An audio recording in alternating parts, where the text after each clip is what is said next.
byiza rwose kuri mwe mwese tubana kuri Ibako Media TV. Ni amakuru agezweho n'ubundi ku mutekano, politiki na diplomasi mu karere ka Afurika y'Uburasirazuba ndetse n'imirwano ikomeye ku kibuga cy'urugamba ku butaka bw'uburasirazuba bw'igihugu cya Kongo. Magingo yanga M23 ihuye n'akaga gakomeye cyane. Iyi tariki ni imwe mu matariki atazibagiranwa mu mateka ya M23 kuko ibi kubabaho ni ibintu bikomeye cyane mw'abantu mwe. Abasenga ni musengere M23 kuko irageramiwe mu buryo bukaze. Ndabanza nkubwire ibitero byagabwe ku isaha 12 n'igice z'igitondo. Umva uko byagenze. Ni igitero cy'ubunyamaswa cyagabwe kuri M23 mu gace ka Rubaya muri teritwari ya Masisi. Igisirikare cya leta cyongeye gukoresha indege za drone zo mu bwoko bwa CH-4. Amakuru aragaragaza ko ibi bisasu byaguye no ku nzu z'abashyitsi za guest house muri Masisi mu gace ka nyuma ya Rubaya. M23 yongeye guhura n'akaga gakomeye cyane muri Rumangabo muri teritwari ya Rucuro naho muri Kivu y'Amajyaruguru. Indege nazo za CH-4 zarashe bikomeye cyane ibirindiro bya M23 ngo bari bazi neza ko FARDC yari izi neza ko ngo Rumangabo ariho General Sultan Emmanuel Makenga ngo yabaherereye. Ni ibitero byahitanye ubuzima bw'abantu, ni ibitero by'iterabwoba byagabwe mu baturage b'abasivili muri Rumangabo muri teritwari ya Rucuro. Kimwe muri ibi bitero byageze mu mujyi neza wa Rumangabo. Amakuru aravuga ko rwose ibi bitero ngo byongeye gukaza umurego kuri iki gicamunsi. Ibisasu byatangiye koherezwa kuva ku wa gatandatu, aho amakuru avuga ko ibi bitero mu ijoro ryo ku wa gatandatu ku isaha 5 aribwo ibi bitero byari bikashije umurego. Ni ibitero bishya by'ubugome muri teritwari ya Rucuro ndetse na teritwari ya Masisi ho ibintu tubigarukaho kenshi bikomeje kuvuza ubuhuha. Ibitero cyane cyane mu bice bya Rubaya kugeza ubu inkuru ihari nuko M23 nyuma y'ibyatangajwe yuko witwa Brigadier General Bernard Maesha Byamungu ngo ibitero byaba byamuhitanye, ariko ntago ari Byamungu wo muri M23, ni Byamungu wo mu Bazalendo. FARDC yashatse kubigoreka kugira ngo itwikiriye inkuru ivuge ko nyine Byamungu yitabye Imana ndetse baca igikuba mu baturage, ariko kugeza ubu Byamungu ni muzima n'ubuzima bwe nta nubwo yigeze akomereka, ahubwo ni umwe witwa Byamungu wo Muzalendo niwe wahitanywe na drone bitazwi aho yaturutse. Yishe nyine uyu Byamungu wo Muzalendo wari ufite icyamaze cyane muri Wazalendo nyine, ni nawe wari umuyobozi w'urugamba muri ibi bice. Ibi byose bikomeje kugaragaza ubukana bw'imirwano ikomeye iri kubera muri ibi bice. Ndakubwira urugamba ruri kubera i Warikare, nkubwira urugamba ruri kubera i Masisi, nkubwira urugamba ruri kubera i Rumangabo muri Rucuro muri teritwari ya Rucuro. Ndanakubwira ko ingabo z'u Rwanda zishobora kwisanga muri Haiti. Uwitwa Raina Forbia, minisitiri w'ububanyi n'amahanga n'ubutwererane muri Repubulika ya Haiti, yabonanye na mugenzi we w'u Rwanda minisitiri Olivier Nduhungirehe, minisitiri w'ububanyi n'amahanga n'ubutwererane w'u Rwanda mu gihe cy'inama y'abaminisitiri kubungabunga amahoro mu bihugu bigize Francophone, aho impande zombi ziyemeje kurushaho gufatanya mu bijyanye n'umutekano. Ibiganiro by'aba bombi kandi byibanze ko byavugaga ko guverinoma ya Haiti ishyize imbere ibijyanye n'umutekano no gukomeza inzego zabo. Bavuga ko ingabo z'u Rwanda zishobora kujya kurinda umutekano muri Haiti mu gihe cya vuba. Ibyo byose n'ibindi nakubwiye kandi mbivi muzi n'umuzingo 5 kuri 5. Kora subscribe aho hasi ubundi tubane.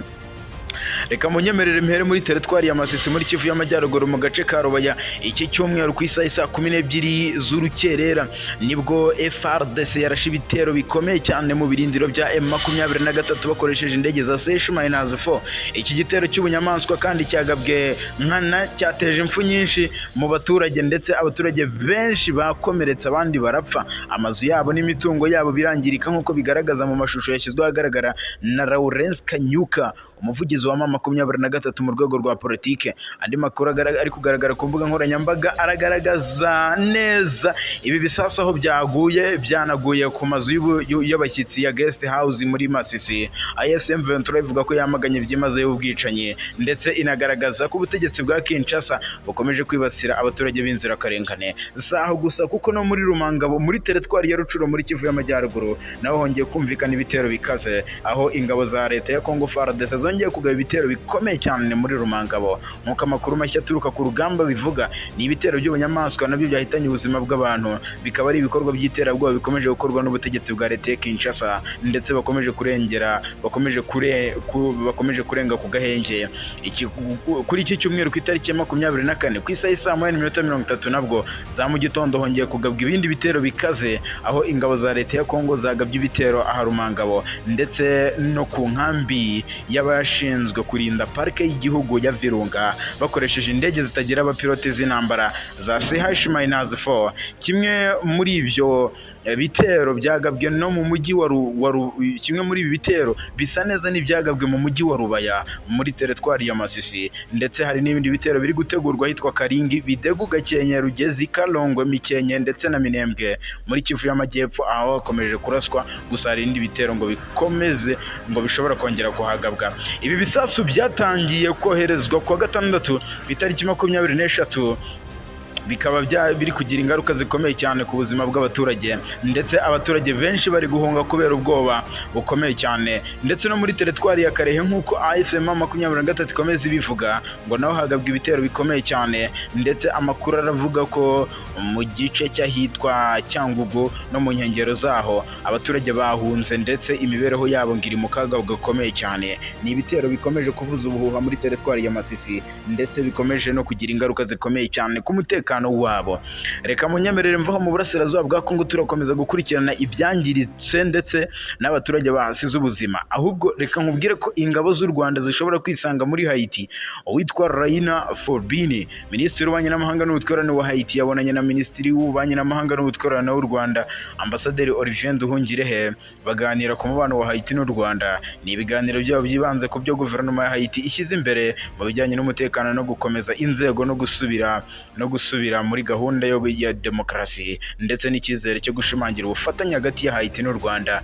Uruhande rw'u Rwanda rwongeye gushimangira ubushake bwo gushyigikira Haiti mu bikorwa byayo byo kugarura amahoro n'umutekano binyuze mu kugarura ubumenyi, mu kungurana ubumenyi, mu guhanahana imyitozo ya gisirikare. Iyi nama yabaye mu mwuka mwiza kandi yahuje Minisitiri Nduhungirehe ndetse na Minisitiri Raina w'ububanyi n'amahanga. Amakuru aravuga ko igihugu cya Haiti kiri gusaba u Rwanda ko rwakohereza ingabo muri Haiti kugira ngo iki gihugu cya Haiti kirusheho kubona umutekano urambye, ndetse cyizera ubuzima bw'abaturage ko bushobora kutajya mu kaga isaha ku isaha, ariko babifashijwemo n'ingabo z'u Rwanda RDF. Andi makuru ari kuvugwa nuko uyu yitwa General Ngabo Obedi wo mu ihuriro rya Coalition Librairie pour la Démocratique CRD riri mu yigize imitwe y'abazalendo ifasha ingabo za leta ya Congo FARDC mu ntambara irwanamo na M23, yishwe n'umutwe wa M23. Amakuru aturuka mu burasirazuba bwa Congo aravuga ko uyu Ngabo Obedi yabonetse yapfuye guhera kuwa gatanu, nibwo amakuru yatangiye gusakara. Urupfu rw'uyu mugabo rwemejwe n'abarimo guverineri wungirije w'intara ya Kivu y'Amajyaruguru ku ruhande rwa M23 Ngarambe Manziwiri. Ku ruhande rwa M23 bo bavuze ko babonye nyine uyu murwanyi aryamye ku musozi ahaberaga imirwano ikomeye cyane muri teritwari ya Masisi. Mu minsi ibiri ishize M23 iri kurasi ibirindiro by'ingabo za leta ya Congo FARDC bikanasiga uyu mujenerali Obedi arashwe. Yaje asanga abandi barimo witwa Rurinda wahoze akuriye Special Force ya FDLR, ndetse na Mudacumura Sylvain wahoze ari umuyobozi wa FDLR Foka. Aba baje basanga General Major Nkuba Peter Chirimwami wahoze ari guverineri w'intara Kivu y'Amajyaruguru, ndetse n'abandi. Amakuru avuga ko uyu Ngabo Obedi yiciwe mu mirwano ikomeye cyane yabereye mu gace ka Rubaya muri teritwari ya Masisi ho muri Kivu y'Amajyaruguru. Hakomeje kubera urugamba rutoroshye, ndetse imirwano ikomeye cyane yongeye no gusatira uduce dukomeye cyane twa Rubaya ndetse n'utuce twa Kaniro. Kugeza ubu ngubu imirwano iri kubera mu birometero bigera kuri 30 kugira ngo winjire muri Rubaya, uko M23 ikomeje kuvuga ko imirwano iri kubera hano ikomeje gusatira ingo z'abaturage, ndetse ingabo za leta ya Congo FARDC zigambye mu minsi ishize ko zambuye M23 uduce tugera ku 8 muri teritwari ya Masisi. Ariko ahangaha ngo bari kuyobya amahanga, ndetse bari no kuyobya abakurikiranira hafi by'iyi mirwano mu burasirazuba bwa Congo, kuko ariko amakuru aravuga ko utu duce twose tugifitwe na M23. Ati nta muzalendo cyangwa umu FDLR cyangwa umu FARDC ukiri muri aka gace, dore ko M23 agace ku munsi w'ejo yabambuwe kari gasigaye kari agace ka Kabobi. Aka gace kose kari karimo ibirindiro bikomeye cyane by'abajenosideri ba FDLR.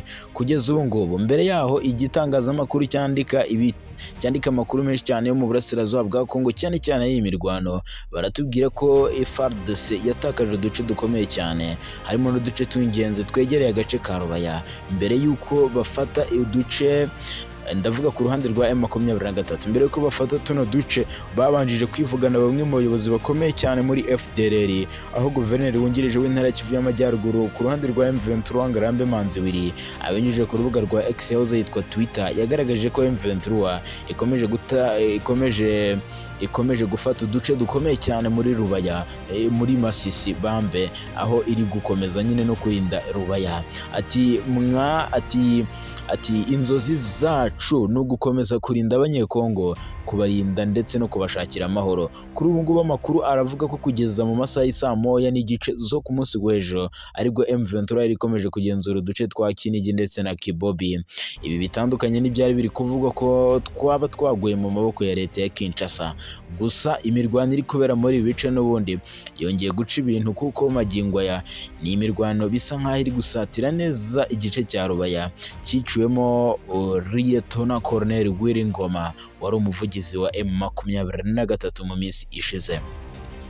Reka amakuru y'imirwano nyakomereze muri Kivu y'Amajyepfo. Imirwano ikaze hagati ya leta ya Kongo FARDC ndetse n'abazalendo bafatanya bahanganye n'umutwe wa M23 yongeye kubura muri Kivu y'Amajyepfo, mu bice by'Abanyamulenge, mu bice bya Mikenke ndetse na Gakenke, utibagiwe n'igice cya Minembwe. Hongeye kubura urugamba rukomeye cyane rwahuje impande zombi. Amakuru aravuga ko ihuriro ry'ingabo za leta ya Kinshasa n'ingabo z'u Burundi aribo bari bayoboye bino bitero. Amakuru kugeza ubu ngubu aturuka muri ibi bice aratubwira ko imisozi miremire y'Umulenge muri Kivu y'Amajyepfo ngo hongeye kumvikanamo imirwano ikomeye cyane ndetse n'umutekano muke. Ibi bikomeje gufata indi ntera, aho bivugwa ko ibi bitero byakozwe hakoresheje indege za drone zibasiye imihana ituwe n'Abanyamulenge mu gace ka Rundu. Nk'uko amakuru akomeza bivuga, ibi bitero biravugwa ko byagabwe n'ihuriro ry'ingabo za leta ya Kinshasa n'abafatanyabikorwa barimo ingabo z'u Burundi ndetse n'abajenosideri ba FDLR. Bivugwa ko kuva ku isaha 12 z'igitondo ndetse n'isaha 11 z'umugoroba aribwo izo drone zari zimaze kugaba ibitero mu gace ka Rundu. Ibintu byateye impagarara zikomeye cyane n'ubwoba bukomeje mu baturage, aho abaturage bavuga ko iyi mirwano yaranzwe n'urusaku rw'intwaro zikaze, ibiturika, ndetse ibi byanatumye benshi bahungira mu bindi bice bakeka ko bitekanye kugira ngo barokoke. Amakuru akomeza avuga ko ibitero byasize byangije ibintu bitandukanye birimo amazu y'abaturage, ndetse hakaba haranavuzwe ko umugore w'umunyamulenge w'imyaka 57 y'amavuko yakomeretse mu buryo bukomeye cyane. Kugeza ubu nta rwego rwigenga cyangwa urw'ubuyobozi ruratangaza raporo yemeza cyangwa ihakana ibi birego mu buryo burambuye. Icyakora abaturage bo muri aka gace baravuga ko ubuzima bwabo bukomeje kuba bubi, ndetse bamwe bakomeje guhunga bava mu byabo kubera ubwoba bw'ibitero bishobora gukomeza n'ubundi kubageraho isaha ku isaha. Ikice cya Minembwe gikomeje kuraswaho mu buryo bukomeye cyane na guverinoma ya Kinshasa ndetse na guverinoma y'u Burundi, aho ngo bashaka kucyambura umutwe wa M23. Reka ahubwo munyemerere mfungura indi page y'amakuru nerekeze muri teritwari ya Walikale ho muri Kivu y'Amajyaruguru. Gusa waravuga deployment ikomeye cyane, ni deployment ikaze cyane y'ingabo za M23 zongeye kugaragara muri teritwari ya Walikale. Byongera guca amarenga ko ihuriro ry'ingabo za leta ya Kinshasa ryaba ryongeye kuhagaba ibitero cyangwa baba kubitegura. Gusa amakuru aravuga ko ibice bya Walikale bikomeje kubamo umutekano muke, ndetse byongeye no gusiga ingabo za leta ya Kongo zongeye kugaragara kumirwa ku kibuga cy'urugamba, aho bari bikoreye intwaro ngo zikaze rwose. Reka mve aho ngaho mu burasirazuba bwa Kongo nerekeze mu gihugu cya Uganda. Perezida Yoweri Kaguta Museveni yahawe amajwi na minisitiri w'intebe wungirije asaba abapfumu kumumwicira. Uwahoze ari perezida w'inteko nshingamategeko ya Uganda yitwa Rebecca Kadaga yongeye kuvugwa mu itangazamakuru nyuma y'uko hasakaye amakuru n'amajwi bivuga ko ari we wavuganaga n'aba bapfumu. Ikinyamakuru Chimp Report cyo cyatangaje ko aya majwi yaganiriweho mu nama iheruka kubera muri Perezidansi ya Uganda Entebbe. Amakuru yatanzwe n'abantu bavuga ko bazi neza ibi byabereye muri iyi nama baravuga ko Perezida Yoweri Kaguta Museveni yagaragaje impungenge kuri ariya majwi mu biganiro yagiranye n'abayobozi bakuru bo mu ishyaka rya NRM abereye umuyobozi. Muri ayo majwi humvikanyemo abantu basobanura nk'abapfumu bavuga ku banyapolitike bahanganye ndetse no ku bikorwa byo kurinda mu buryo bwo kubarinda mu buryo bw'amayobera. Mu gice kimwe cy'ayo majwi kiri gukwirakwira ku mbuga nkoranyambaga humvikanamo amajwi bivuga ko ari ay'abapfumu bavuga ko ngo baje gukanura amaso y'abanzi ba Kadaga. Aha bavugagamo ngo Museveni. Ijwi ry'abasesenguzi bo ku mbuga nkoranyambaga baravuga ko uyu Kadaga ibi abyifuza nyine kubikora. Museveni bivugwa ko yahawe amajwi n'abantu bamubwiye ko Kadaga usanzwe ari minisitiri wungirije muri iki gihe yaba yarasabye abapfumu kumwica we n'umugore we witwa Jeannette Museveni ndetse na murumuna wa Museveni yitwa General Salim Saleh. Icyakora ukuri kw'aya majwi ntikuragenzurwa n'inzego zigenga kandi nta bushakashatsi bwa gihanga cyangwa raporo ya leta irasobanura byimazeyo kuri aya majwi. Icyakora abantu bavuga ko bazi ibi byabereye muri Perezidansi baravuga ko uyu Kadaga yabajijwe kuri aya majwi muri iyi nama. Bivugwa ko Kadaga yaba yemeye ko yigeze gusura umupfumu nubwo nta nyandiko cyangwa itangazo ryemewe ryasohotse rivuga ibi byaganiriweho muri iyo nama.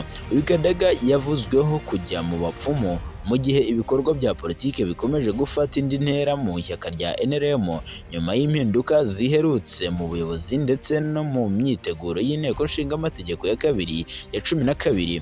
Abasesenguzi mu bya politike baravuga ko ikwirakwira ry'aya majwi ryongeye guteza impaka zikomeye cyane no kutumvikana mu buyobozi bwa NRM, aho abayobozi bakuru bari kuganira ku mpinduka z'abayobozi b'inteko nshingamategeko ndetse no kuvugururwa mu ishyaka rya NRM muri rusange.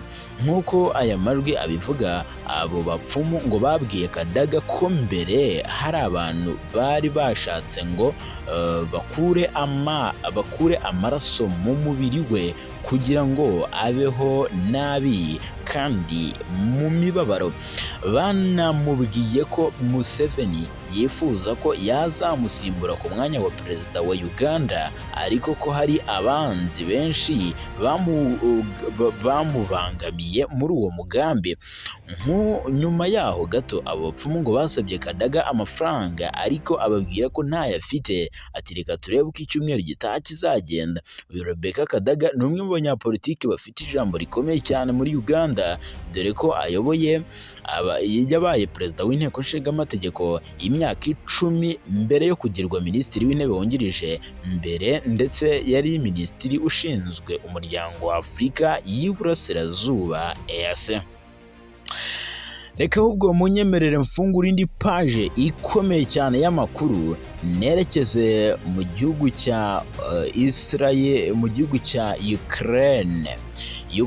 Kugeza ubu ngubu haravugwa amakuru akomeye cyane y'imirwano ikomeye ishobora kubura ndetse n'urugamba rukaze. Perezida w'Uburusiya Vladimir Putin yatangaje ko bagiye kwihorera ku bitero byagabwe na Ukraine, ibitero bigera ku 10 byagabye ku banyeshuri hapfa abantu 6. Perezida Vladimir Putin yavuze ko abantu 9 bakomerekejwe n'iki gitero cyagabwe mu mujyi wa Stromblinsk mu gace ka Luhansk, abandi 15 baburiwe irengero. Ukraine yavuze ko yarashe icyicaro cy'itsinda rirwanisha drone za kiri ahitwa Starbislik, ndetse ntibiratangazwa niba iyi nyubako yaba yarashwe mu buryo bukomeye cyane. Perezida Vladimir Putin nta nyubaka za gisirikare zigeze zitwikwa, gusa dukomeje amakuru y'ubutasi kugira ngo turebe neza iby'ibi bitero. Putin yasabye ingabo gutegura uburyo bwose basubiza iki gitero kugira ngo babaze igihugu cya Ukraine. Ubutegetsi bw'Uburusiya bwo bwavuze ko ibitero byagabwe kugira ngo nyine ngo bivugane bamwe mu bayobozi bakomeye cyane mu gihugu cy'Uburusiya. Gusa drone zigera kuri 16 za Ukraine nizo zarasiye hamwe kuri iri shuri. Umwe mu banyeshuri b'Uburusiya bavuze ko aba banyeshuri bahise bakwira imishwaro, gusa umwe yararashwe ku itariki 21 Gicurasi nibwo perezida wa Ukraine Vladimir Zelensky yatangaje ko barashe mu bubiko bw'ubutasi bw'Uburusiya FSB mu ntara y'Uburusiya nyine bwigaruriye yitwa Kherson. Byavuzwe ko abantu 100 mu bari bari muri ibyo bice bishwe cyangwa bagakomereka, aho Uburusiya ati ntibwagize icyo bubivugaho na gato. Gusa kugeza ubu ngubu umutekano ntabwo wifashe neza muri utu duce tumaze iminsi twarigaruriwe n'igihugu cy'Uburusiya.